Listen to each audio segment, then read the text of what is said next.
જ્યારે મારો ગરીબ ભાઈ મારી દીકરીના લગ્નમાં ફાટેલા જૂના કપડાં પહેરીને આવ્યો ત્યારે મેં તેને નોકર સમજીને મહેમાનોના ચપ્પલ સાફ કરાવ્યા અને પછી તેને ભોજન કર્યા વિના ફંક્શનમાંથી કાઢી મૂક્યો. મારો ભાઈ રડતો રડતો એક ઉજળ રસ્તામાં ચાલ્યો ગયો.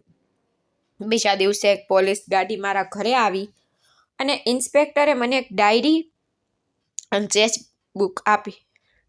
જ્યારે મેં ડાયરી ખોલી ત્યારે મારા પગ નીચેથી જમીન સરકી ગઈ અને હું રડી પડી. કારણ કે ડિસેમ્બરની તે હાડકામાં ઉતરી જતી રાત્રે જ્યારે આકાશમાં તારાઓ પણ વાદળોના જાડા ધાબળા પાછળ છુપાયેલા હોય તેવું લાગતું હતું. લોહીના સંબંધોની બધી મર્યાદાઓ પાર કરતા અત્યાચારને ટાળવાનો પ્રયાસ કરી રહ્યા હતા. પરંતુ શહેરના આ સુંદર ઉચ્ચ કક્ષાના વિસ્તારમાં જ્યાં સંપત્તિ ભરપૂર હતી ત્યાં એક ભવ્ય હવેલી પ્રકાશથી છલકાઈ રહી હતી. જાણે આકાશ પૃથ્વી પર ઉતરી આવ્યું હોય. આ હવેલી એક પ્રખ્યાત ઉદ્યોગપતિ ટાયકૂન કપૂરની હતી.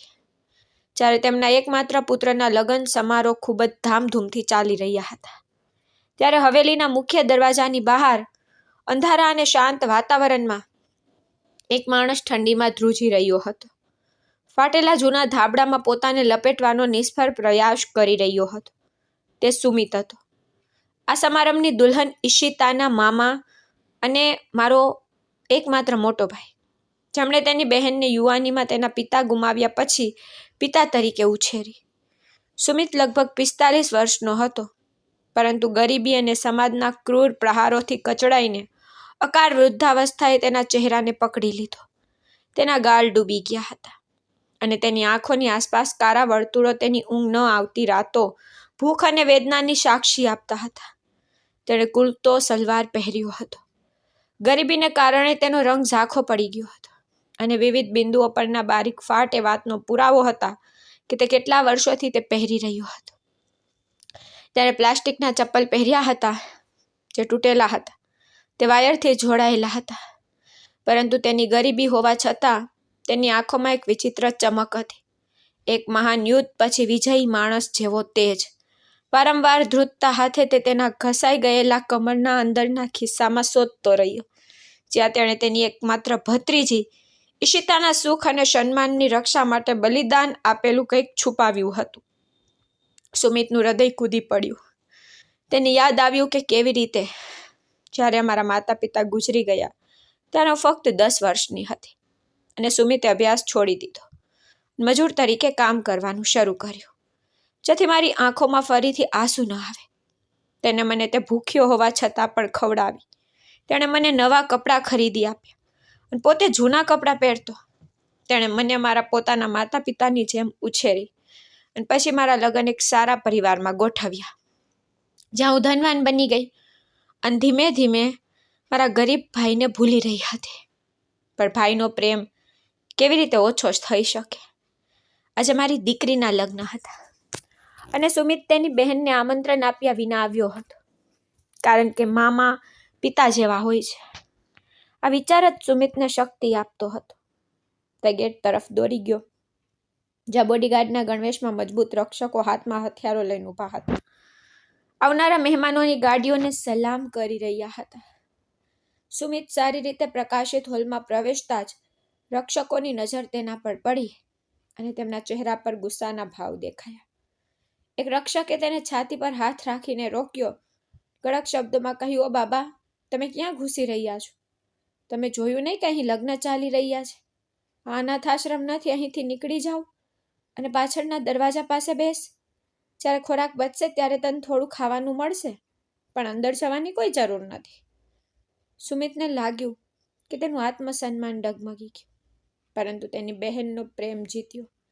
તેણે હાથ જોડીને ધ્રુજતા અવાજે કહ્યું, "દીકરા, હું ભિખારી નથી. હું સ્વાતિ મેડમનો સગો ભાઈ છું, ઈશિતાના મામા. મને અંદર આવવા દો. હું હમણાં જ મારી બહેન અને ભત્રીજીને મળવા આવ્યો છું. જો તમે ઈચ્છો તો સ્વાતિ મેડમને પૂછો. ફક્ત તેમને જોઈને જઈશ. હું તેમનો સગો ભાઈ છું. આજે મારી ભત્રીજીના લગ્ન છે. હું મારી ભત્રીજીના લગ્ન માટે આવ્યો છું. કૃપા કરીને મને અંદર આવવા દો." ગાર્ડ્સ જોરથી હસ્યા, જે સુમિતના હૃદયમાં હથોડાની જેમ લાગ્યું. બીજો ગાર્ડ કડકાઈથી બોલ્યો, "તો તું માલકીનનો ભાઈ છે. અરીસામાં પોતાને અને તારા કપડાને જો. સ્વાતિ મેડમ કરોડપતિ છે અને તું ભિખારી. શું તને ખોટું બોલવામાં શરમ નથી આવતી? જો તું તેના ભાઈ હોત તો તું મોટી ગાડીમાં આવતો, તું અહીં આવેલી ફાટેલી હાલતમાં પગપાળા ન આવતો. સ્વાતિ મેડમનો કોઈ ભાઈ નથી. બીજા કોઈને પાગલ બનાવજો. હમણાં જ અહીંથી ચાલ્યો જા, નહીંતર અમે તને કાઢી મૂકીશું. સુમિતની આંખોમાં આંસુ આવી ગયા. તેને વિનંતી કરી ભગવાન માટે, સ્વાતિને એકવાર તો બોલાવો, તે મને ઓળખી લેશે. હું ફક્ત એકવાર સ્વાતિને મળવા માંગુ છું. હું તેની સાથે વાત કરવા માંગુ છું. તે મારી બહેન છે.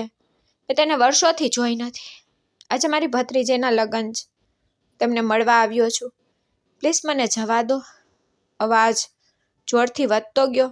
હું અંદરથી બહાર આવી, ભારે સાડી પહેરીને અને સોનાના દાગીનાથી શણગારેલી. મારો ચહેરો ખૂબ જ ખુશ હતો અને હું મહેમાનોનું સ્વાગત કરવા ગેટ પર આવી હતી. જ્યારે મેં ત્યાં ઊભેલા માણસને, મારા ભાઈ સુમિતને જોયો, ત્યારે મારા પગ નીચેથી જમીન સરકી ગઈ. પણ તેને ભેટવા દોડવાને બદલે મારો ચહેરો ફીકો પડી ગયો. મારા કપાળ પર પરસેવાના મણકા વહેવા લાગ્યા. આ તે ભાઈ હતો જેને મારા માટે પોતાની યુવાનીનું બલિદાન આપ્યું, જેને મારા કારણે લગ્ન ન કર્યા, જેને મારા માટે પોતાની બધી ખુશીનું બલિદાન આપી દીધું, જેને મારી દરેક ઈચ્છા મારા પૂછ્યા પહેલાં જ પૂરી કરી દીધી.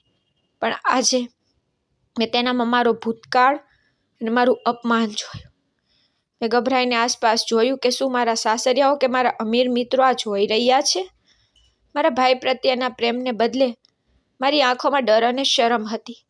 ડર હતો કોઈ તેને જોઈને પૂછશે આ કોણ છે, તો હું તેમને શું કહીશ. તેથી હું ઝડપથી આગળ વધી અને રક્ષકોને જવાનો ઇશારો કર્યો. સુમિત હસ્યો, હાથ લંબાવ્યા, આંસુભરી આંખો સાથે બૂમ પાડી, સ્વાતિ મારી બહેન, અભિનંદન, આવ મારી બહેન. પણ મેં તેને હલાવી દીધો. દાંત કચકચાવીને શાંત અવાજે કહ્યું, સુમિત તો અહીં શું કરી રહ્યો છે? મેં તને ફોન પર કહ્યું હતું ને કે ઈશિતાના લગ્નમાં ન આવતો, તો અહીં મારો તમાશો કરવા અને મને શરમાવા કેમ આવ્યો છે? જો કોઈ તને અહીં જોઈને પૂછશે કે આ કોણ છે, તો હું કેવી રીતે જવાબ આપી શકું? તારા જેવો ગરીબ કોણ છે? સુમીના તેના હાથ તો હવામાં જ રહ્યા. તેને વિશ્વાસ ન થયો કે હું એ જ છું જેના માટે તેણે આટલી મહેનત કરી. તેણે તૂટેલા અવાજમાં કહ્યું, સ્વાતિ, હું ફક્ત તારી ખુશી શેર કરવા આવ્યો છું અને ઈશિતા માટે ભેટ લાવ્યો છું. તું જોશે ત્યારે તેને ખૂબ ગમશે. તેણે તેના ખિસ્સામાં હાથ નાખ્યો, પણ મેં તેને રોક્યો. ગુસ્સાથી તેની તરફ જોયું અને કહ્યું, મને તારી કોઈ ભેટની જરૂર નથી. તું હમણાં નીકળી જા, તે જ ખૂબ સારું હશે. તારી હાલત તો જો, તું કોઈ ભિખારીથી ઓછો નથી લાગતો. જો મારા સાસરિયા કે ઈશિતાના સાસરિયા તને જોઈ લેશે તો તેઓ સ્વાતિના ભાઈને નકામો મજૂર માનશે, અમારી પ્રતિષ્ઠા બગડશે. તો અહીં મારું અપમાન કરવા કેમ આવ્યો છે? મેં તને પહેલાં કહ્યું હતું કે અહીં ન આવ, નહીંતર સારું નહીં થાય. પણ હું શું કહી રહી છું તે તું કેવી રીતે સમજે? હવે તું અહીં આવ્યો, તું બદનામ થઈશ. પ્લીઝ મારા પર દયા કર અને હમણાં જ આ જગ્યા છોડી દે. એવું લાગતું હતું કે કોઈએ સુમિતના હૃદયમાં ઝરો ફોકી દીધો છે. તેણે તેની બહેન માટે બધું જ કર્યું. તેને પોતાનું ઘર, છત બધું વેચી દીધું જેથી તે મારું માથું ઊંચું કરી શકે. પણ મેં તેને મારું અપમાન માન્યું. સ્વાતિ મારી બહેન, શું તું ભૂલી ગઈ કે હું કોણ છું? હું તારો ભાઈ. હું તને અને મારી ભત્રીજીને મળવા આવ્યો. હું તને અભિનંદન આપવા આવ્યો અને તારા માટે ભેટ પણ લાવ્યો. તેણે ઉદાસ થઈને કહ્યું, પ્લીઝ સુમિત, અહીં કોઈ દ્રશ્ય ન બનાવ, ચાલ્યો જા. જો કંઈ તને જોઈ લેશે તો હું બદનામ થઈશ. મારી દીકરીના લગ્ન અહીં થઈ રહ્યા છે. જો તેના સાસરિયાઓ તને જોઈ લેશે તો તેઓ આ સંબંધ તોડી નાખશે. કૃપા કરીને ચાલ્યો જા. બધી ચર્ચા ચાલી રહી હતી ત્યારે ઈશિતાની સાસુ, જે ખૂબ જ ઘમંડી અને અમીર સ્ત્રી હતી, અચાનક તેના સંબંધી સાથે આવી. તેણીએ રૂમાલથી નાક ઢાંક્યું અને સુમિતને માથાથી પગ સુધી નફરતથી જોયું. તેણીએ મને પૂછ્યું, અરે સ્વાતિ બહેન, આ કોણ છે અને ગેટ પર મહેમાનોનો રસ્તો કેમ રોકી રહ્યો છે? તે ક્ષણે સુમિતની નજર મારા પર ટકેલી હતી. તેને આશા હતી કે હવે હું સત્ય કહીશ.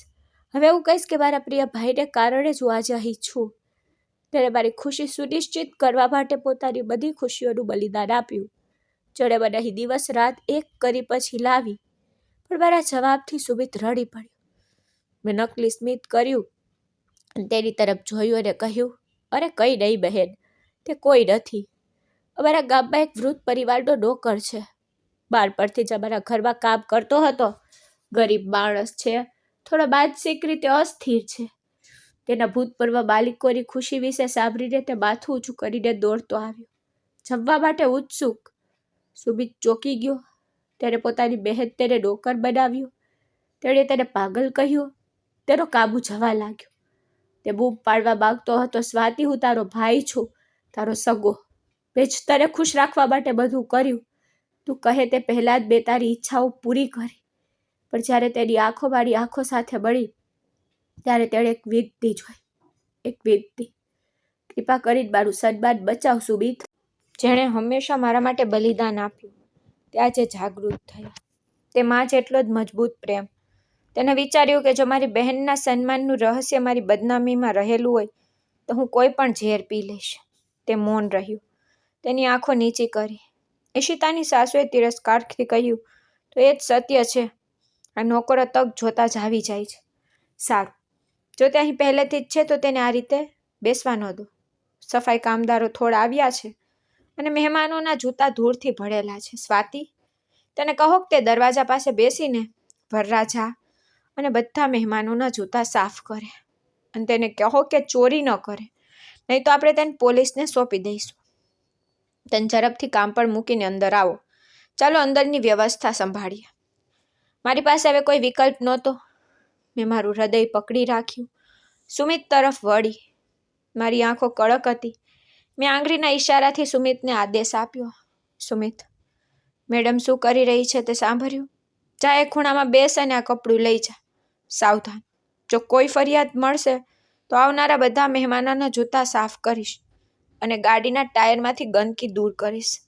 એ તારા ભલા માટે છે. નહીંતર ગાર્ડ તને કાઢી મૂકશે. અને કોઈની સાથે વાત કરવાની જરૂર નથી. ફક્ત તારા કામનું ધ્યાન રાખ. કોઈની સાથે વાત ન કર અને કોઈને તારું સત્ય ન કહે. બસ તને જે કામ સોંપવામાં આવ્યું છે તે કર અને અહીંથી નીકળી જા. ફરી અહીં પાછો ન આવ. સુમિતનું હૃદય ડૂબી ગયું. તેના જૂના હાડકાં ખાલી હતા. તે છેલ્લા 2 મહિનાથી ભૂખ્યો હતો. ભાડું બચાવવાને અહીં પહોંચવા માટે અને પાછો ફરતી વખતે તેની બહેન અને ભત્રીજીને ગર્વ કરાવવા માટે. પાણીના ઘૂંટ પર જીવતો. પણ તેને અહીં જે મળ્યું તે ખૂબ જ પીડાદાયક. તેણે ધ્રુજતા હાથે કપડું પકડી રાખ્યું અને આ ભવ્ય દરવાજાના એક ખૂણામાં જમીન પર બેસી ગયો. જમીનની શીતળતા તેના હાડકામાં ઘૂસી ગઈ. મહેમાનો આવવા લાગ્યા. મોટી ચમકતી ગાડીઓ ઊભી રહેતી. મોંઘા સૂટ, સાડીઓ પહેરેલા લોકો તેમાંથી ઉતરી રહ્યા હતા. સુમિત દરેક મુલાકાતીને નમન કરતો અને તેમના જૂતા સાફ કરતો. એ જ સુમિત જેના ખંભા પર મેં મારું બાળપણ વિતાવ્યું. આજે મેં તેને મહેમાનોના પગ પાસે મૂકી દીધું. એ સુમિત જેને પોતાનું આખું જીવન મારા ઉછેર માટે સમર્પિત કર્યું. તેને પોતાની ખુશીનો વિચાર ન કર્યો. મારી ખુશી બીજા બધા કરતાં ઉપર રાખી અને મારી દરેક ઈચ્છા પૂરી કરી. પછી તેણે મારા લગ્ન એક પ્રતિષ્ઠિત પરિવારમાં પણ ગોઠવ્યા. કેટલાક મહેમાનો તેને તિરસ્કારથી જોતા, જ્યારે અન્ય તેને લાત મારતા. તેને કાળજીપૂર્વક સાફ કરવાનું કહેતા. સુમિતની પીઠ દુખતી હતી. તેનું માથું ફરતું હતું. ભૂખ હવે તેના પેટમાં દુખાવો કરી રહી હતી. અંદરથી ખોરાકની સુગંધ આવી રહી હતી. ખોરાકની સુગંધ હવામાં સુગંધ ભરી દેતી. સુમિતના મોંમાં પાણી આવી ગયું, પણ તે ગરી ગયો. તેની આંખોમાં આંસુ વહેવા લાગ્યા. તે પોતાના કપડાથી પોતાના ચપ્પલ સાફ કરતો રહ્યો અને સાથે પોતાના આંસુ લૂછતો રહ્યો. જ્યારે વરરાજો તેના મિત્રો સાથે પ્રવેશ્યો ત્યારે તેણે પણ સુમિત તરફ તિરસ્કારથી જોયું. પોતાની કિંમતી ચપ્પલ અર્પણ કરી. આ એ જ છોકરો હતો જે હવે મારી પ્રિય દીકરીનો પતિ બનવાનો હતો. સુમિત વારંવાર ઉઠવાનું વિચારતો. પોતાના ખિસ્સામાંથી ચેક અને ડાયરી કાઢતો. મારા ચહેરા પર મારે અને મને કહે કે તે કેટલો ઉદાર છે. પછી મારો ડળેલો ચહેરો તેની આંખો સમક્ષ ચમક્યો. તે ફરીથી તેનો નોકર બની ગયો. કલાકો વીતી ગઈ. ઠંડી વધતી ગઈ. સુમિત ત્યાં ધ્રુજતો રહ્યો. કોઈએ તેને પાણીનો ગ્લાસ પણ ન આપ્યો. તે તમાશો બની દૂરથી પોતાની બહેનની ખુશી જોતો રહ્યો. રાત વીતી ગઈ. ભોજન પીરસવામાં આવ્યું. મહેમાનો પેટ ભરીને જતા રહ્યા. સુમિતની હાલત બગડી ગઈ. તેના શરીરમાં કોઈ જીવ બચ્યો નહોતો. તે લંગડો થઈ ગયો હતો. છેવટે જ્યારે ભીડ ઓછી થઈ ગઈ, સમારંભ પૂરો થવાનો હતો, ત્યારે હું બહાર આવી. સુમિતે વિચાર્યું, કદાચ હવે બધા ચાલ્યા ગયા હશે તો હું તેને ગળે લગાવીશ, માફી માંગીશ, તેને ખવડાવીશ, તેની સાથે પ્રેમથી વાત કરીશ અને પછી તેને અંદર લઈ જઈશ.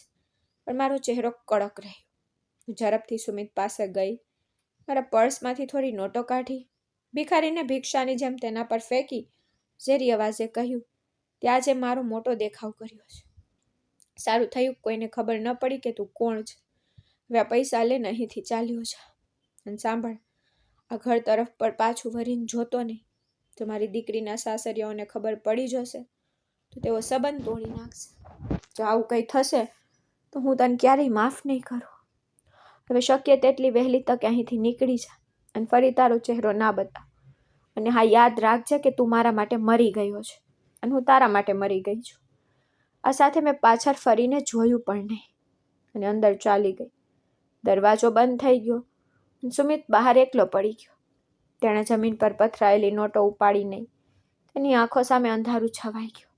તેનું હૃદય તૂટી ગયું. જે બહેન માટે તેને લગ્ન નહોતા કર્યા, જેના માટે તેને બધું છોડી દીધું, તેને આજે તેને માખીની જેમ જીવનમાંથી બહાર ફેંકી દીધો. તે ધ્રુજતા હાથે પોતાનો વેસ્ટ શોધી રહ્યો હતો. તે અમાનત હજુ પણ ત્યાં હતી, પણ હવે તેની કિંમત નહોતી. તે ધ્રુજતો ઊભો થયો. ભૂખ અને તરસથી તેના શરમમાંથી જીવ છીનવાઈ ગયો, પણ તેનું હૃદય ખૂબ જ દુઃખી થઈ ગયું. તે ઉજળ રસ્તા પર ચાલવા લાગ્યો. તેના આંસુ સુકાઈ ગયા, કારણ કે તેનામાં હવે કોઈ આંસુ જ બાકી નહોતા. તે રસ્તાની વચ્ચે ગાંડાની જેમ ચાલી રહ્યો હતો. તેને ગાડીના હોર્ન સંભળાયા નહીં. તે ફક્ત મને કહેતા સાંભળ્યું હતું, તું મારા માટે મરી ગયો છે. જો તું ફરીથી આ ઘરમાં પગ મૂકશે તો સારું નહીં થાય. અહીંથી નીકળી જા. જો કોઈને ખબર પડી જાય કે તું કોણ છે તો મારી દીકરીનો સંબંધ બરબાદ થઈ જશે. અને પછી તે ખતરનાક ક્ષણ આવી, જ્યારે તે રસ્તો ક્રોસ કરવા માટે વળ્યો અને એક ઝડપી કારની હેડલાઇટ તેને પકડી ગઈ. પરંતુ તે પછી પણ તેનો હાથ તેના ખિસ્સામાં હતો, જેમાં એક રહસ્ય હતું જે ફક્ત તેના મૃતદેહ સાથે જ ખુલશે. એક જોરદાર અકસ્માત થયો અને સુમિતનું શરીર હવામાં ઉડી ગયું, નીચે પડી ગયું. લોહીનો ફુવારો છૂટી નીકળ્યો, જેનાથી કાળી જમીન લાલ થઈ ગઈ. તે વેદનાથી કળટતો પડ્યો, પરંતુ તે ઉજળ રસ્તા પર કોઈ તેની ચીસો સાંભળી શક્યું નહીં. શાંત ડાયરી સિવાય, જે તે રાત્રિના અંધકારમાં પોતાનામાં ભાઈનું લોહી અને બહેનોને દ્વેષ વહન કરતી હતી. સૂર્ય જોરથી ઉગ્યો હતો, પરંતુ તે સુમિત માટે નહોતો, કારણ કે તેની આંખો કાયમ માટે બંધ થઈ ગઈ. મારી દીકરી સીતાના લગ્નની પહેલી સવારે, આંખોમાં ખુશીના સપના, હૃદયમાં મારી સફળતા પર ગર્વ સાથે તૈયાર થયેલી મારા માટે સૂર્ય ઉગ્યો હતો. હું ઘરે હતી. સાંજના રિસેપ્શન માટે તૈયારી કરતી વખતે ખૂબ જ ખુશ હતી. એવું લાગતું હતું કે મેં દુનિયા જીતી લીધી છે. મેં મારા ભૂતકાળને, મારા ગરીબ ભાઈને મોકલી દીધો અને આ ઘમંડી જીવનમાં પગ મૂક્યો, જ્યાં ફક્ત પૈસા જ બોલે છે અને લોહીના સંબંધોનું તો કોઈ મૂલ્ય નથી. પરંતુ ભગવાનની બીજી જ યોજના હતી. કર્મની ચક્કી ખૂબ જ ધીમી ધીમી ફરે છે, પરંતુ જ્યારે તે પીસે છે ત્યારે તે બારીકાઈથી પીસે છે. હું મારા વિચારમાં ખોવાઈ ગઈ હતી અને સાંજના રિસેપ્શન માટે મારા ઘરેણાં પસંદ કરતી હતી. મને ખૂબ આનંદ હતો કે મેં મારી દીકરીને આટલા અમીર પરિવારની વહુ બનાવી. મારી દીકરી હંમેશા ખુશ રહેશે અને હું પણ હંમેશા મારું માથું ઊંચું રાખીશ, તે જાણીને કે તે કયા પરિવારમાં જોડાય છે. હું આ બધા વિશે વિચારી રહી હતી ત્યારે અચાનક ડ્રોઈંગ રૂમનો દરવાજો જોરથી ખુલ્યો. ઈશિતાની સાસુ, જે ગઈકાલ સુધી ખૂબ જ મીઠી હતી અને હું તેમના વખાણ કરવાનું બંધ કરી શકતી નહોતી, આજે કપાળ પર ભવા ચડાવી, આંખોમાં ગુસ્સાની ચમક સાથે અંદર આવી. તેની દીકરીઓ પણ તેની સાથે હતી, જેમના ચહેરા પર વિચિત્ર હાવભાવ અને ચાલાક સ્મિત હતું. હું ગભરાઈ ગઈ અને આગળ વધીને તેનું સ્વાગત કર્યું અને તેને બેસવાનો પ્રયાસ કર્યો, પણ મને જવાબ આપ્યા વિના તે મારી સામે ઊભી રહી અને માથાથી પગ સુધી મારી સામે જોવા લાગી અને ખૂબ જ ગુસ્સાવાળા સ્વરમાં કહ્યું, સ્વાતિબેન, તમે તૈયારીઓ કરી રહ્યા હશો, પણ ધ્યાનથી સાંભળો. અમે તમારી દીકરી માટે શહેરનો સૌથી મોંઘો અને સૌથી મોટો રિસેપ્શન હોલ બુક કરાવ્યો છે. સજાવટ અને ભોજનનો ખર્ચ કરોડોનો છે. અમારા પરિવારને ગર્વ અને પ્રશંસા મળે તે માટે અમે મારો ભાગ ભજવ્યો છે. પાણીની જેમ પૈસા ખર્ચ્યા છે, પરંતુ તાલી એક હાથે વાગતી નથી સ્વાતિબેન. હવે અમારો આદર કરવાનો તમારો વારો છે. અમારા પરિવારનો એક સિદ્ધાંત છે કે વરરાજો રિસેપ્શન સ્ટેજ પર ત્યારે જ બેસે છે જ્યારે કન્યાનો પરિવાર તેને અમારી સ્થિતિ અનુસાર કિંમતી ભેટ આપે. જુઓ, અમે તમારી દીકરી પર ખૂબ ખર્ચા કર્યા, તેથી અમે લાયક છીએ કે આજે સાંજે રિસેપ્શન સ્ટેજ પર બેસતી વખતે અમારા દીકરાને ખાલી હાથે ન જવું પડે. અમે અમારા દીકરા માટે એક ખાસ હીરાની ઘડિયાળ ઈચ્છીએ છીએ, જે આયાતી અને વાસ્તવિક હીરાથી જડિત હોય, જેની કિંમત ઓછામાં ઓછી 50 લાખ રૂપિયા હોય. અને તમારે આ ઘડિયાળ હમણાં જ મંગાવવી પડશે, જેથી તે સાંજના સમારંભ પહેલાં પહેરી શકે. નહીં તો લોકો શું કહેશે? છોકરાના પરિવારે કરોડોનો હોલ બુક કરાવ્યો, પરંતુ છોકરીના પરિવારે ઘડિયાળ પણ આપી નથી. અમને તે પેટ ગમે તે ભોગે જોઈએ. અમે અમારા પરિવારને શરમમાં નાખવા નથી માંગતા. મેં આટલો બધો ખર્ચ કર્યો છે અને હવે અમે આ નાની વાત પર અમારી પ્રતિષ્ઠાને કલંકિત કરવા નથી માંગતા. મને આશા છે કે તમે સમજી ગયા હશો. મારા પગ નીચેથી જમીન સરકી ગઈ. મેકઅપમાં છુપાયેલો મારો ચહેરો ડરથી ફીકો પડી ગયો અને પીડાની એક તીવ્રતા મારા ગળામાં ઘૂસી ગઈ. મેં થોંભીને હાથ જોડીને કહ્યું, બહેન, પણ આટલી જલ્દી હું તે ક્યાંથી લાવીશ? મારો મતલબ, મારી પાસે હવે આટલા પૈસા બચ્યા નથી. મારી દીકરીના દહેજ અને લગ્નના બીજા ખર્ચથી મારી બધી બચત પૂરી થઈ ગઈ છે. મેં એક સમિતિ બનાવી અને થોડી જમીન વેચીને આ બધી વ્યવસ્થા કરી હતી, જેથી મારી દીકરીનું માથું ઊંચું રહે. અને ગમે તેમ રિસેપ્શન છોકરાની જવાબદારી છે. અમે તો ઘણું કર્યું છે. અમે તમારું નામ કલંકિત થવા નથી દીધું. અમે અમારી દીકરીને ઘણું બધું આપ્યું છે, પણ હવે આ અચાનક માંગણીએ બધું બદલી નાખ્યું છે બહેન. હું હમણાં આ વ્યવસ્થા કરી શકતી નથી. બસ. ઈશિતાની સાસુનું વર્તન તરત જ બદલાઈ ગયું. તેની આંખોમાં ગુસ્સો છલકાઈ ગયો. તેણી મારી પાસે આવી, ધમકી ભરી આંગળી હલાવી. તો તમારો મતલબ એ છે કે તમે ગરીબ છો ને લાખો ખર્ચ કરવા છતાં તમારી પાસે અમારા પ્રિય પુત્રને આપવા માટે ઘડિયાળ માટે પૈસા નથી? તો પછી તમે તમારા પરિવારના ખૂબ જ અમીર અને વિશાળ જમીનો હોવાની બડાઈ કેમ લગાવી હતી? જો તમારો પરિવાર આટલો ઊંચો છે, તો પછી તમે જે ભાઈનો ઉલ્લેખ કરતા હતા તેને મોટા જમીનદાર તરીકે કહેતા હતા, અને તેને કહો કે તેની બહેનનું સન્માન બચાવે. નહીતર યાદ રાખો સ્વાતિ, જો તે ઘડિયાળ સાંજ સુધીમાં નહીં આવે તો હોલમાં રિસેપ્શન થશે, પરંતુ તમારી દીકરીને દુલ્હન તરીકે બેસાડવામાં આવશે નહીં. અને અમે સભાની સામે બધાને જાહેરાત કરીશું કે અમે એક ગરીબ પરિવારની છોકરી સાથે લગ્ન ગોઠવ્યા છે. પછી તમારી પુત્રીને અમારા ટોણા સહન કરવા પડશે. બાકીનું જીવન નોકરની જેમ જીવવું પડશે. આ નિર્ણય હવે તમારા હાથમાં છે. જો તમે ઈચ્છો તો તમે તેને બદલી શકો છો, નહીતર અમે જે કહ્યું તે કરીશું. પણ બહેન, કૃપા કરીને મારી લાચારી સમજો. દીકરાને લગ્ન કરવા સરળ નથી. અમે આટલું બધું દહેજ આપ્યું છે, અમે આટલો બધો ખર્ચ કર્યો છે. તે ફક્ત તમારું નથી, અમે પણ ઘણો ખર્ચ કર્યો છે, પણ અમે અચાનક 50 લાખ ખર્ચી શકતા નથી. કૃપા કરીને બહેન, અમારા પર થોડી તો દયા કરો. મેં તેણીને વિનંતી કરી. અમારે જે કહેવાનું હતું તે કહી દીધું. હવે તે તમારા પર નિર્ભર છે. તમે તમારું નામ ઊંચું કરવા માંગો છો કે ઓછું કરવા માંગો છો. અમે જે કહ્યું છે તે કરીશું. આટલું કહીને તે રૂમમાંથી બહાર નીકળી ગઈ. કાર્પેટ પર પડી ગઈ, જાણે કોઈએ મારી કમર તોડી નાખી હોય. પણ મારું મન બંધ થઈ ગયું. 50 લાખ! મારી પાસે 50,000 રૂપિયા પણ બચ્યા નહોતા. મારી ખોટી સંપત્તિ બતાવવા માટે મારી ક્ષમતા કરતાં વધુ ખર્ચ કર્યો હતો, અને હવે આ નવી માંગ મૃત્યુ જેવી લાગતી હતી. મારી આંખોમાં આંસુ આવી ગયા. હું રડતી રહી, વિચારતી રહી કે મારે કોને ફોન કરવો જોઈએ, કોને આમંત્રણ આપવું જોઈએ. દુનિયાની નજરમાં મારો ભાઈ ધનવાન હતો, પરંતુ સત્યમાં મારો ફક્ત એક ભાઈ હતો, સુમિત, જેને મેં ગઈકાલે રાત્રે અપમાનિત કરીને બહાર કાઢી મૂક્યો. તેને નોકર બનાવી દીધો. મને સુમિતનો ઉદાસ તૂટેલો ચહેરો યાદ આવ્યો જ્યારે તેણે કહ્યું કે સ્વાતિ, મારી પાસે તારા માટે ભેટ છે. મેં માથું મારવાનું શરૂ કર્યું. હું ભાંગી પડી. કાશ મેં સુમિતની વાત સાંભળી હોત. કદાચ તેણે મને કોઈ નાની વસ્તુ આપી હોત, જે વેચીને હું થોડી ઇજ્જત તો બચાવી શકી હોત. પણ ના તે ફાટેલા કપડામાં હતો. તેને 50 લાખની ઘડિયાળ ક્યાંથી મળી હોત? તે ભૂખ્યો અને નગ્ન હતો.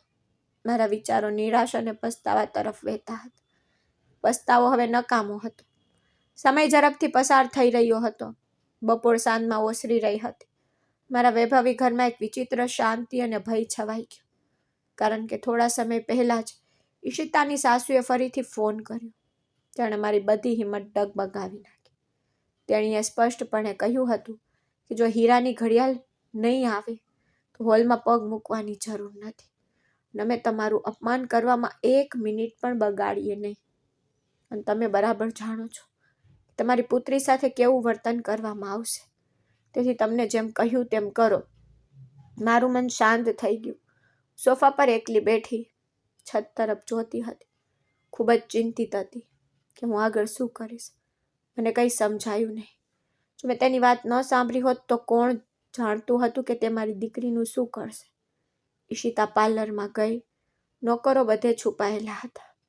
કારણ કે ઘરનું વાતાવરણ તોફાન જેવું હતું. અને ઈશિતાની સાસુના ટોણા મારા ભાઈ સુમિતના ઉદાસ ચહેરાની યાદ આવતી હતી, જેનું મેં ગઈકાલે રાત્રે અપમાન કર્યું હતું. હું ઈચ્છતી હતી કે મેં સુમિત સાથે વાત કરી હોત. કદાચ તેણે કોઈ ઉકેલ શોધી કાઢ્યો હોત. તે હંમેશા મારી સમસ્યાઓનું નિરાકરણ લાવતો. પણ હવે હું શું કરી શકું? મેં મારા ભાઈનું અપમાન કરીને તેને દૂર મોકલી દીધો. મને ખબર નથી તે ક્યાં હતો. તેણે મને જે પણ ભેટ આપી હતી તે હું વેચીને પૈસા એકઠા કરત. મારું મન સંપૂર્ણપણે લકવાગ્રસ્ત થઈ ગયું. સમય મારી મુઠ્ઠીમાંથી રેતીની જેમ સરકી રહ્યો હતો. વિચારતી હતી કે હવે હું શું કરીશ. 50 લાખ ક્યાંથી મળશે? હું તે હીરાની ઘડિયાળ ક્યાંથી મેળવીશ? મેં અમીર હોવાનો ઢોંગ તો કર્યો, પણ હવે તે મારા પર ભારે પડી રહ્યો હતો. હું એટલી ધનવાન નહોતી, પણ મેં જે રકમ ખર્ચી તેનાથી મારી પ્રતિષ્ઠા વધી ગઈ. અને હું તેને ન આપીને તેને ઓછી કરવા માંગતી નહોતી. જો મેં તેને ન આપી હોત તો કોણ જાણે તે મારી દીકરી સાથે કેવો વ્યવહાર કરત. તે તેને ટોણા મારત, કહેતા કે તારી મા અમને ઘડિયાળ પણ આપી શકતી નથી. મારી દીકરીની ચિંતામાં હતી. હું આ વિચારમાં ખોવાયેલી હતી કે અચાનક બહાર શેરીમાં એક ખતરનાક સાયરન વાગ્યો. તે પોલીસ કારનો સાયરન હતો. તેના અવાજથી મારું હૃદય ધબકતું થઈ ગયું. મારો રંગ હળદર જેવો ફીકો પડી ગયો. નોકર ગભરાઈને દોડી આવ્યા. મને જાણ કરી કે પોલીસ ઇન્સ્પેક્ટર ગેટ પર ઊભા છે, મારા વિશે પૂછી રહ્યા છે. મારા પગ નીચેથી જમીન સરકી ગઈ. મને લાગ્યું કદાચ ઈશિતાની સાસુએ પોલીસ મોકલી છે, અથવા કદાચ મારું જૂઠું ખુલ્લું પડી ગયું છે. દિવાલને સહારો લેતા મારા ધ્રુજતા શરીર સાથે બહાર પહોંચી. મારું હૃદય ગભરાઈ ગયું. હું સમજી શકી નહીં કે આજે પોલીસ મારા ઘરે કેવી રીતે આવી. જ્યારે હું પહોંચી ત્યારે એક ઇન્સ્પેક્ટર ત્યાં ઊભો હતો. તેના હાથમાં એક ખાલી પરબીડિયું અને લોહીથી લથપથ ગિફ્ટ પેક હતું. તે જોઈને મારું લોહી ઠંડુ પડી ગયું. ઇન્સ્પેક્ટરના ચહેરા પર એક વિચિત્ર ઉદાસી અને સહાનુભૂતિ હતી. તેને તરત જ મને ઓળખી લીધી. કોઈ પણ પ્રશ્ન પૂછ્યા વિના તેણે વસ્તુઓ ટેબલ પર મૂકી ધીમેથી કહ્યું, સ્વાતિ મેડમ, અમને રસ્તાની બાજુમાં એક લાશ મળી છે, જે સુમિત તરીકે ઓળખાય છે. આ વસ્તુઓ તેના હાથમાં મળી આવી હતી, કદાચ ફક્ત તમારા માટે. સુમિતનું નામ મારા કાનમાં વીજળીના કડાકાની જેમ ગૂંજતું રહ્યું. મેં ખાલી નજરે ઇન્સ્પેક્ટર તરફ અને પછી ટેબલ પરની વસ્તુઓ તરફ જોયું. મને સમજાયું નહીં કે તેણે હમણાં શું કહ્યું, પણ મારા કાન પર વિશ્વાસ નહોતો આવતો. ઇન્સ્પેક્ટર, તમે શું કહી રહ્યા છો? તમે ખોટું બોલી રહ્યા છો. મને કંઈ સમજાયું નહીં. જુઓ સ્વાતિ મેડમ, અમે કંઈ ખોટું નથી કહી રહ્યા. અમને રસ્તાની બાજુમાં એક લાશ મળી છે. તેનું નામ સુમિત હતું અને તેને આ વસ્તુ પકડી રાખી હતી, જે કદાચ તમારા માટે હતી. તે ભેટમાંથી હજુ પણ લોહીની ગંધ આવતી હતી. એ મારા પોતાના ભાઈનું લોહી હતું. ગઈકાલે રાત્રે મારા ઘરના દરવાજા પર જે ભાઈનું અપમાન થયું, મેં ધ્રુજતા હાથે તે પેકેટ ઉપાડ્યું અને મારા હાથ લોહીથી લાલ થઈ ગયા. મેં ધ્રુજતા આંગળીઓથી પેકેટ ખોલ્યું તો અંદર મને એક ખૂબ જ કિંમતી અને સુંદર લાકડાનું બોક્સ મળ્યું. તેની સાથે એક પત્ર હતો, ડાયરીનું ફાટેલું પાનું જે લોહીથી રંગાયેલું હતું. મેં પત્ર ઉપાડ્યો અને તેને વાંચવાનું શરૂ કર્યું અને મારી આંખોમાંથી કાગળ પર આંસુ પડવા લાગ્યા. શબ્દો ઝાંખા પડવા લાગ્યા. સુમિતે તે પોતાના વાંકાચૂકા હસ્તાક્ષરમાં લખ્યું હતું, અને જે ક્ષણે મેં તે જોયું, મારું હૃદય ધબકવા લાગ્યું. મારી પ્રિય બહેન સ્વાતિ. મેં આ 4 શબ્દો વાંચ્યા કે ભૂતકાળની દરેક ક્ષણ મારા મગજમાં ઝબકી ગઈ. મને એક દ્રશ્ય યાદ આવ્યું જ્યારે હું એક નાની છોકરી હતી, ખૂબ તાવથી બળી રહી હતી. નાનો સુમિત મારા માથા પર બેઠો હતો. તેણે આખી રાત ભીની પટ્ટીઓ રાખી વારંવાર કહેતો હતો, જલ્દી સ્વસ્થ થા મારી બહેન, હું તને એક ઢીંગલી ખરીદી આપીશ.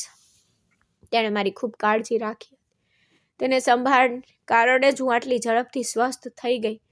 રડતી રડતી આગળ વધી. તને અને પુત્રી ઈશિતાને લગ્ન પર ખૂબ ખૂબ અભિનંદન. હું જાણું છું કે ગઈકાલે રાત્રે હું આવ્યો ત્યારે તમે ખૂબ શરમ અનુભવતા હતા.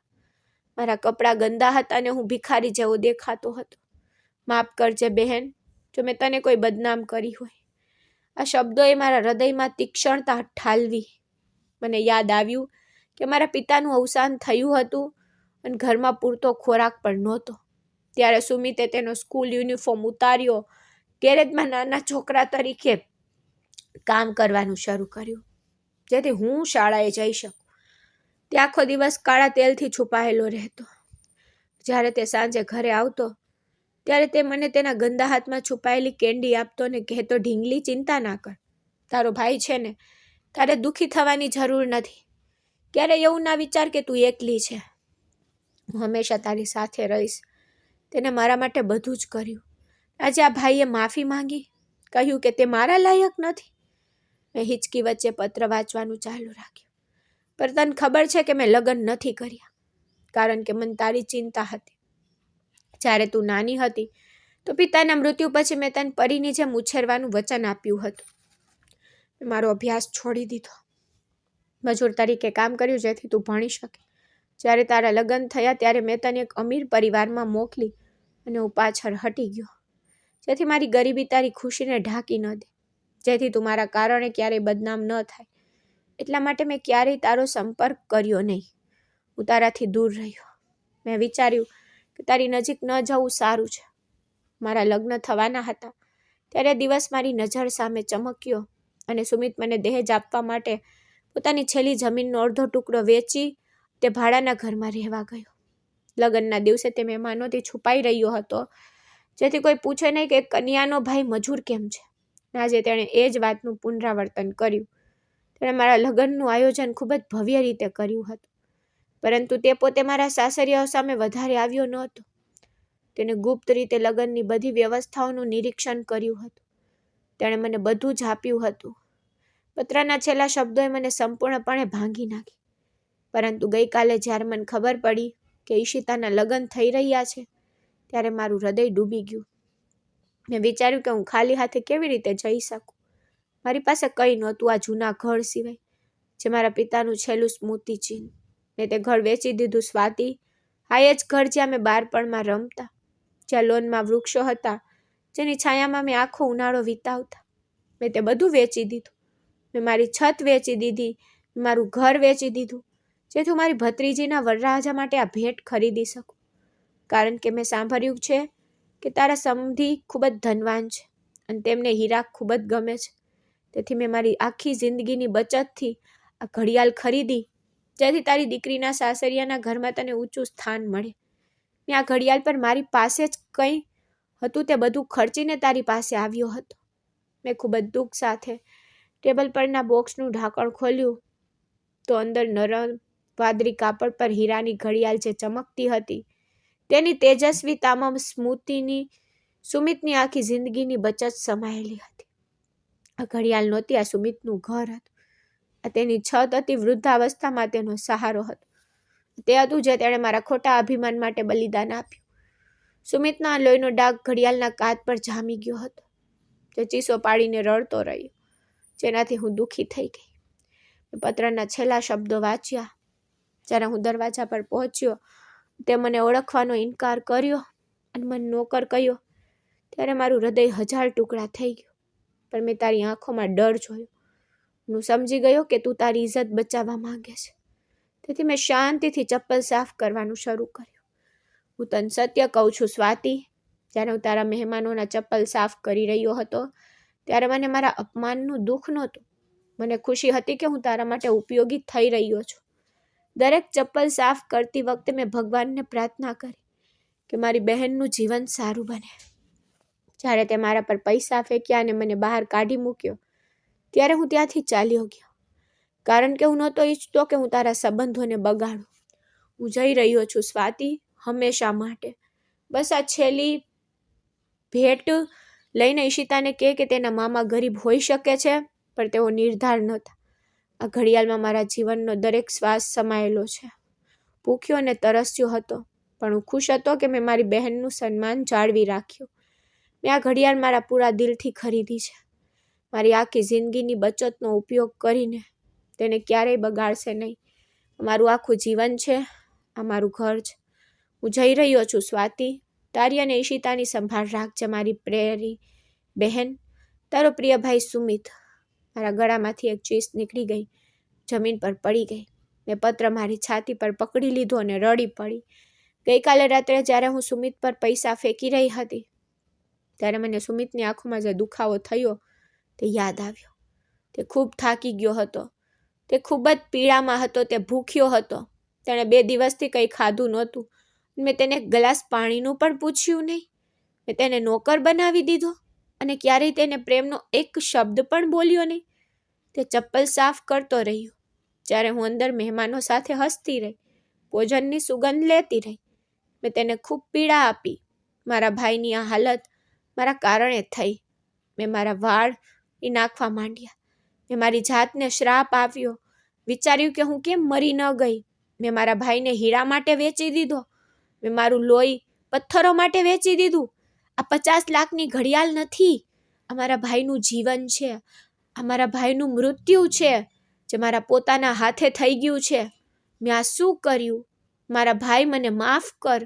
મેં એક ભયંકર ભૂલ કરી છે. હું કબૂલ કરું છું મારા ભાઈ, મને માફ કર. કૃપા કરીને પાછો આવ. મારે તારી સાથે વાત કરવાની જરૂર છે સુમિત. પાછો આવ. હું તારી સાથે ખૂબ વાત કરવા માંગતી હતી. હું તારી સાથે અમારા બાળપણને યાદ કરવા માંગતી હતી. મેં તને ઘણા સમયથી જોયો નહોતો. વર્ષો થઈ ગયા. ગઈકાલે જ્યારે તું આવ્યો ત્યારે મેં તારું અપમાન કર્યું. તને મારા ઘરમાંથી ધકેલી દીધો સુમિત. કૃપા કરીને મને માફ કર. પાછો આવ. ઇન્સ્પેક્ટર જ્યાં બધું શાંતિથી જોઈ રહ્યો હતો તેની આંખોમાં પણ આંસુ હતા. તે આગળ આવ્યો, મારા માથા પર હાથ મૂક્યો. ગુંગળાતા અવાજે કહ્યું, મેડમ, તમારી જાતને કાબૂમાં રાખો. તમારો ભાઈ ખૂબ જ સારો માણસ હતો. મેં મારી કારકિર્દીમાં હજારો મૃતદેહ જોયા, પરંતુ મેં ક્યારેય શાંત ચહેરા અને હાથમાં પ્રિયજનો માટે ભેટવાળી કોઈ ઘડિયાળ નથી જોઈ. તેને તેના મૃત્યુ સુધી આ ઘડિયાળનું રક્ષણ કર્યું. કદાચ તે જાણતો હતો કે આ ઘડિયાળ તમારું સન્માન છે. તે તમારો ભાઈ હતો. તે તમારા વિશે બધું જાણતો હશે. તે જાણતો હશે કે તમને શું જોઈએ છે. તેણે તમને ઉછેરી, તેથી તે તમને ખૂબ સારી રીતે જાણતો હોવો જોઈએ. મેં રડતા રડતા માથું ઊંચું કર્યું અને ઘડિયાળ તરફ જોયું, જેની દરેક ટીક ટીક સુમિતના હૃદયના ધબકારા સાથે હતી. ભૂતકાળની વાર્તા મારી આંખો સામે ચમકી ઉઠી. સુમિત મને તેના ખંભા પર મેળાઓમાં લઈ જતો. સુમિત તહેવારો માટે તેના કપડાં ન સીવડાવતો, પરંતુ મારા કપડાં સીવડાવતો. તે મને બંગડીઓ ખરીદી આપતો.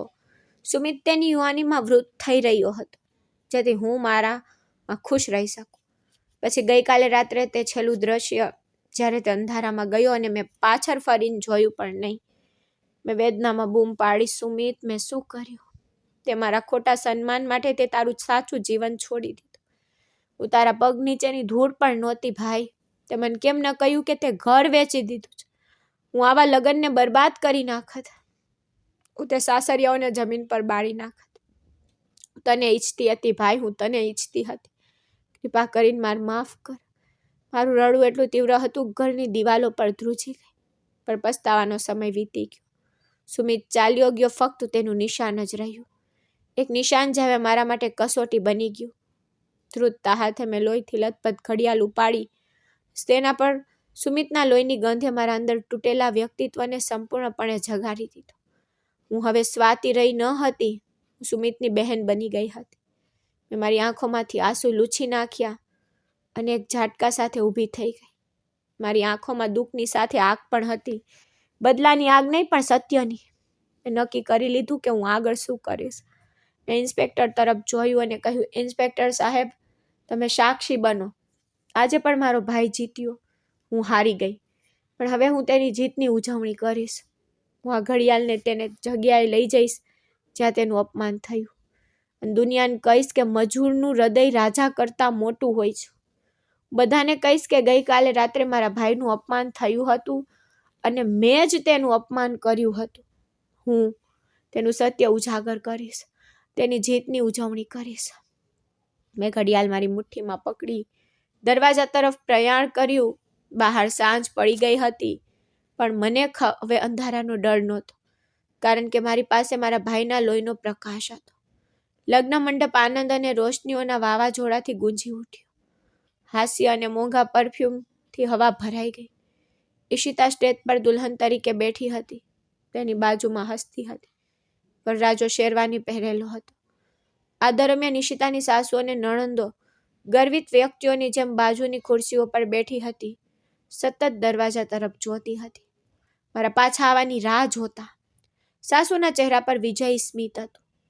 તેમને વિશ્વાસ હતો કે હું કોઈક રીતે મારું નામ બચાવવાની વ્યવસ્થા કરીશ, પરંતુ તેમને ખ્યાલ નહોતો કે હું જે વ્યવસ્થા કરી રહી હતી તે તેમના બધાના જીવન માટે શરમ લાવશે. તે ક્ષણે હોલના મુખ્ય પ્રવેશ દ્વાર પર એક કાર આવીને ઊભી રહી અને હું બહાર નીકળી. ગેટ પર ઊભેલા લોકો પણ મારી હાલત જોઈને ચોંકી ગયા. મારા વાળ વિખરાયેલા હતા, મારી આંખનું કાજલ મારા ગાલ પર વહી ગયું અને મારી મોંઘી સાડી લોહીથી રંગાયેલી. પણ મારા ચહેરા પર એક વિચિત્ર ભય હતો અને મારા હાથ પર મજબૂત પકડ. તેણે મને મજબૂત રીતે પકડી રાખી. મેં ચમકતા હોલ તરફ એક નજર નાખી, જ્યાં ભરપૂર હાસ્ય અને ખોટાભિમાનનો બજાર ખીલી રહ્યો હતો. મને લાઇટોથી અણગમો થયો. હું દરેક બલ્બમાં મારા ભાઈ સુમિતની ઝાંખી થતી આંખો જોઈ શકતી હતી. જેવી હું હોલમાં પ્રવેશી તેમ સંપૂર્ણ શાંતિ છવાઈ ગઈ. સંગીત બંધ થઈ ગયું. બધા મહેમાનોની નજર મારા પર ટકેલી હતી. મારી હાલત જોઈને બધા ગભરાઈને ઊભા થઈ ગયા. ઈશિતાની સાસુ આંખો ચડાવીને ગુસ્સામાં પોતાની સીટ પરથી ઊભી થઈ ગઈ. તે આગળ વધી કડકાઈથી બોલી, આ શું નાટક છે સ્વાતિબેન? આટલા મોટા સમારંભમાં તમે કેવો વેશ ધારણ કરીને આવ્યા છો? તમારી પાસે બિલકુલ શિષ્ટાચાર નથી. અને તમે જે વચન આપ્યું હતું તે ક્યાં છે? તમે તે લાવ્યા છો કે નહીં? અથવા ખાલી હાથે અમારી નિંદા કરવાનો પ્રયાસ કરવા આવ્યા છો? મેં એક પણ શબ્દ બોલ્યો નહીં. મેં તેની સામે એટલી ધ્યાનથી જોયું કે તે પાછળ હટી ગઈ. હું સીધી સ્ટેજ તરફ ગઈ. મારા પગલાં હોલના મૌનમાં ગુંજ્યા. હું સ્ટેજ પર ચડી ગઈ. ત્યાં મૂકેલ માઇક પકડી લીધું. મારો હાથ ધ્રુજી રહ્યો હતો, પણ મારો નિશ્ચય મજબૂત હતો. મેં માઇક મારા હોઠ પર લાવ્યું અને મારો અવાજ આખા હોલમાં ગુંજ્યો. અમીર લોકો, આ શહેરના આદરણીય લોકો, આજે હું સ્વાતિ તમને બધાને કેવી વાર્તા કહેવા માંગુ છું જે કદાચ તમને બધાને હચમચાવી નાખશે. આ વાર્તા એક ભાઈ વિશે છે જેને તમે અને મેં ગઈકાલે રાત્રે આ જ હોલમાંથી બહાર કાઢી મૂક્યો હતો, ભિખારી સમજીને. હોલમાં મૃત્યુ જેવી શાંતિ છવાઈ ગઈ. બધાએ મને આઘાતથી જોઈ. મેં મારી મુઠ્ઠી ખોલી. લોહીથી લથપથ ઘડિયાળ હવામાં લહેરાવી. સુમિતનું લોહી હજુ પણ કાચ પર રંગાઈ રહ્યું હતું. આ ઘડિયાળને ધ્યાનથી જુઓ. આ 50 લાખની હીરાની ઘડિયાળ છે જે મારી દીકરીની સાસુએ માંગી. જો રિસેપ્શનમાં નહીં મળે તો તેણે રિસેપ્શન રદ કરવાની ધમકી આપી હતી. તમે બધા જાણો છો કે આ ઘડિયાળ ક્યાંથી આવી. આ મારા ભાઈ સુમિતની કમાણી છે, જેને મેં ગઈકાલે રાત્રે મારા દરવાજામાંથી કાઢી મૂક્યો. એ જ સુમિત જે ફાટેલા કપડાં પહેરીને અહીં ઊભો હતો અને જેને તમે અને મેં નોકર સમજીને ચપ્પલ સાફ કરાવ્યા. હા, તે મારો સાચો ભાઈ હતો. તે નોકર નહોતો. તે મારો પિતા હતો. તે મારી માં હતો. તેનું આખું જીવન મારી ખુશી માટે બલિદાન આપી દેવામાં આવ્યું. તેને મને પરીની જેમ જીવવા માટે લગ્ન કર્યા નહીં.